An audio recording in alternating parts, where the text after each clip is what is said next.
Crosstown rivals Fremantle and West Coast famously finished in first and second place at the end of the 2015 AFL regular season, becoming the first non-Victorian interstate teams from the same state to do so. Following their unsuccessful finals campaigns, it's interesting to consider the different approaches taken by the two teams with regard to their list management.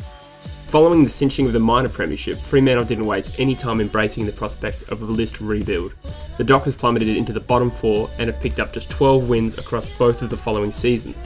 Along the way, they've shed a massive 35 players from their list in an effort to inject as much young talent into the list as possible.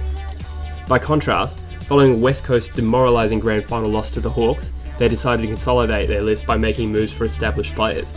They've played finals consistently, winning 28 games over the following two seasons, but have since come around to the notion that their list sorely lacks young talent.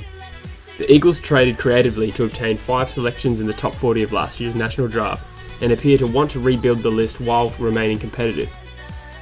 Despite these contrasting approaches, many believe the two clubs' ladder predictions may intersect this season. The Eagles are widely expected to fall out of the finals this year following the retirements of key midfielders, while Fremantle have been projected to improve on the back of their talented youth. We thought it would be worthwhile to have a look at where these two clubs sit by conducting an analysis of their respective under-23 players. We can begin by looking at their respective backlines, if you can excuse the crude animation. This stands out as the most experienced part of the ground for both sides' youth. For West Coast, 4 of the 6 listed are already playing semi-regular football at AFL level. Liam Duggan and Tom Barrass in particular have grown to become key players for the side, whilst Cole and Nelson are likely to see regular games in season 2018. Running defender Francis Watson enjoyed a breakout season for Waffle side East Perth last year, averaging 18.5 disposals a game and being a prominent player in each of his 13 games. Josh Rotham is the only player listed that appears to be a while away from an AFL debut, as he works to build size to his body and consistency to his game. What also stands out for the Eagles is the lack of a second key tall back, with 193cm Rotham being more of a rebounding defender. This may be an area of the ground West Coast need to address in the coming drafts. Fremantle, on the other hand, can be comfortable with both of their tall defender prospects being relatively promising, with Alex Pearce in particular being added to the 2018 leadership group. Each defender listed has spent varying amounts of time at AFL level, with Luke Ryan in particular looking quite assured already as a medium defender with excellent foot skills. Connor Blakely has transitioned into the backline admirably in recent times, averaging an impressive 24 disposals and 4 tackles a game in 2017. If this under-23 game was actually to be played, it's quite likely he'd take up a reasonable chunk of the midfield rotation too. The former Simpson medalist is naturally a strong clearance player and may look to return to that part of the ground once his defensive apprenticeship has completed. Former top 10 draft pick Griffin Logue at 193cm may assume the third tall defensive post, as question marks remain on his ability to move up the ground in the future. Taking a look at the midfield, this is clearly the part of the ground that separates the two sides the most. The Eagles carry just one ruckman under the age of 26, the teenage project player Tony Alango, who is yet to play a game. By comparison, Fremantle boasts arguably the best under-23 ruck prospect in the game, Sean Darcy. It's surprising somewhat to note that the most experienced player on the ground is Dom Sheed with 60 games, which is a testament to his ability to contribute to the midfield in a team that has consistently played finals in recent years.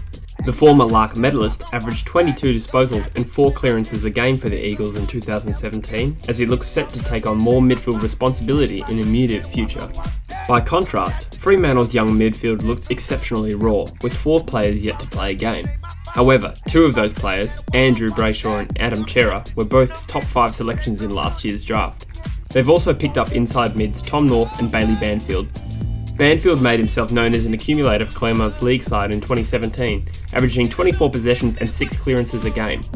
Whilst he has been criticised at times for a lack of impact on a match, his big body and ability to play forward may lend himself to early opportunities at AFL level. Talented utility Darcy Tucker rounds out the Dockers' young midfield, and his pace and skill will be a valuable asset as he looks to transition into the midfield in the future. Despite the midfield focus of West Coast drafting in recent years, the talent of their midfield is comparatively weak. The Eagles picked up mature ages Braden Ainsworth and Hamish Brayshaw with later picks last year in an effort to build inside mid-depth. Whilst Ainsworth was the top clearance mid for WA in last year's national championships, and Brayshaw is more talented than his modest draft position suggests, West Coast have been criticised for not spending an earlier pick on a midfield prospect. 19-year-old Daniel Venables is an exceptional and well-rounded talent, and has widely been compared to his teammate Luke Shuey in terms of playing style. Speedster Jack Petrocelli also shone in the AFL X tournament prior to a finger injury, and could be a surprise packet in the near future once he is recovered. That being said, it has to be concluded that the Fremantle midfield group would likely account for West Coast in this hypothetical match. The forward line is where West Coast youth can shine. The Eagles boast two of the more exciting small forward prospects in the league, with the dangerous Bernie Naylor medalist Liam Ryan and the livewire Willie Rioli both set for round 1 debuts, such is their ability. Additionally, West Coast added All-Australian centre-half forward Jared Brander and 2017 Lark medalist Oscar Allen to its key position ranks, potentially shoring up those key stocks for a number of years. Oscar Allen has shown potential as an inside midfielder for West Perth's Colts in the past, so there is potential for him to move into the middle of the ground. In the future I'll be able to play as a midfielder once I build up my aerobic base and get really in touch with the AFL skill. Father-son prospect Jake Waterman is also highly rated within the club, playing as a big-bodied Jack Gunston-style half-forward. With Josh Kennedy in doubt for round 1, an early debut looms. Ironically, Luke Partington is the only player to have debuted from the West Coast group, but appears the furthest from earlier games in 2018. The 181cm midfielder has been developed into a high half-forward in order to develop the attacking side of his game, and it appears he may be seen as a longer-term prospect while he fine-tunes these skills. The Fremantle attack is spearheaded by the relatively experienced Cam McCarthy, who has shown his talent in the forward line at AFL level. He will want to improve on his 11 disposal, 1 goal a game average in 2018, but there is little doubt over his ability to play at the highest level. Similarly, the skillful small forward Ed Langdon has shown ability in his 25 AFL games, averaging 18 possessions a game in 2017. He will be looking to push for consistent game time in 2018. Ryan Nyhouse famously booted 4 goals on debut in 2017 and looks a talented prospect, although he appears a chance to move into the back half in the future. The key forward posts look the least assured area of the ground for Fremantle. They will be disappointed to have just 7 games under the belt of 23-year-old Michael Apenis, whilst Hugh Dixon was taken with pick 44 in last year's draft and is a fair way from impact at AFL level. This position appears to be an area of ongoing concern to the Dockers. That leaves the following players from each side on an extended bench looking like this. The players on these lists are the more speculative talents, but for a few exceptions. For Fremantle, mature age ruckman Scott Jones is the most likely player to play AFL in 2018, along with futility Brady Gray. To conclude this analysis, there are a few interesting observations. Firstly, given Fremantle's recent push for youth, it is ironic that the 3 most experienced under-23 players on the ground were all Eagles: Sheed, Barras and Duggan. Secondly, despite Fremantle's need for a key forward and West Coast's need for elite midfielders, it is interesting to note that the recent drafting by both sides hasn't eased this issue. West Coast's strength is its tools, and Fremantle's its midfield.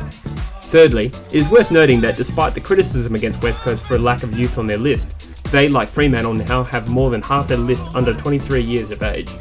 The conclusion of this analysis is that despite the abundance of forward line talent West Coast boast, the sheer midfield and ruck dominance Fremantle's youth possess would mean that they would likely win this hypothetical game. History suggests that midfields win premierships, and so with that in mind, Fremantle look well poised for a future finals assault. West Coast will need to uncover, or perhaps trade in, a star midfielder if they are going to avoid repeating old mistakes. Thanks for watching this video article. Please remember to like and subscribe. If there are any topics in particular you'd like us to explore, please leave a comment below. Cheers!